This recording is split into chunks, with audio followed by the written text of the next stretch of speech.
정부의 오미크론 정점 전망이 하루 확진자 최대 27만 명으로 수정됐습니다. 이런 가운데 마스크를 해제하는 해외 국가들이 늘면서 국내에서는 언제쯤 마스크를 벗을지 관심이 쏠리고 있습니다. 임종윤 기자와 자세히 알아봅니다. 오미크론 정점에 대한 정부의 전망치 좀 바뀌었죠? 예, 좀 늘었습니다. 2월 7일, 그러니까 이달 초에 정은경 질병관리청장이 오미크론 정점에 대해서 이달 말이나 다음 달 초쯤에 약 확진자 13만에서 최대 한 17만 명 선에서 이제 정점 찍지 않겠냐 이런 전망을 내놨었는데 네. 오늘 중대본에서 수정 전망이 나왔는데 시기는 비슷했습니다. 이달 말 3월 초 정도로 시기는 유사했는데 이 확진자 규모가 많이 늘었습니다. 13만에서 17만 했던 게 14만에서 최대 27만 명까지 늘어났으니까 최대치로 기준으로 봤을 때는 10만 명 가까이 이렇게 늘었다 이렇게 봐야 되겠습니다. 네.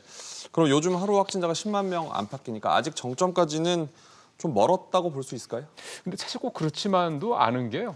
지난 주말에는 이제 오미크론 검출률이 98.9%, 사실 거의 100%, 그러니까 새로 요즘에 신규 확진되는 사람은 오미크론 변이에 감염됐다 이렇게 봐도 됩니다. 그러니까 오미크론 변이가 기존 델타 변이에서 3배 이상 이 감염률이 높은 걸 감안하면 당장 뭐 내일부터라도 10만 명대 중반까지 확진자가 늘어날 수도 있다 이렇게도 볼 수 있는 겁니다. 네. 정부와 전문가들의 전망을 계속 종합을 해보면 하루 확진자 수 대략 25만 명을 전후로 해서 대략 3월 첫째 주와 둘째 주 사이 정도가 우리가 정점을 찍는 시기가 되지 않겠냐 이렇게 좀 전망을 해볼 수가 있겠습니다. 그렇군요.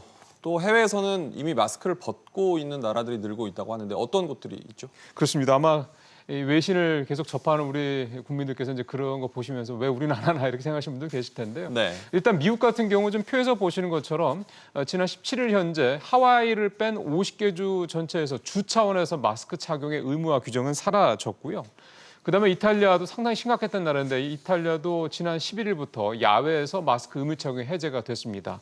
또 하루 확진자가 50만 명까지 나오던 이 프랑스 같은 경우는 이미 이달 초에 실외에서는 해제를 했고 그다음에 오늘 28일부터는 실내에서도 마스크를 쓰지 않도록 그렇게 좀 조치를 했습니다. 네. 대부분 오미크론이 정점을 찍은 나라들이고요.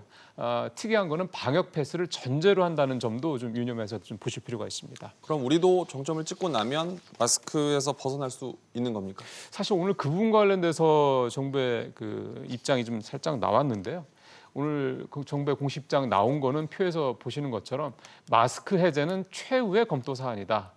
시기를 지금 예단하기 어렵다. 상당히 조심스럽게 좀 표현을 했습니다. 네. 하지만 앞서 말씀드린 대로 마스크를 해제한 나라들이 대부분 정점을 찍은 다음에 최소 1주에서 한 2주 정도 확진자들의 감소 추세를 확인한 다음에 이 마스크 해제 이 시행에 들어간 나라들이거든요. 네. 그러니까 이를 우리나라에 적용을 해본다고 하면 우리가 3월 둘째 주 정도를 전후해서 정점을 찍은다고 하면 이제 우리도 본격적인 논의에 들어가겠죠. 그럼 대략 3월 말 정도부터 마스크 해제에 대한 마스크를 좀 벗을 수 있는 이런 부분들에 대한 본격적인 얘기들이 나오지 않겠냐 이렇게 예상을 해볼 수가 있겠습니다. 네, 아직은 기대와 불안이 공존하는데 그렇습니다. 어떻게 또 흘러갈지 지켜보죠. 윤 기자 잘 들었습니다.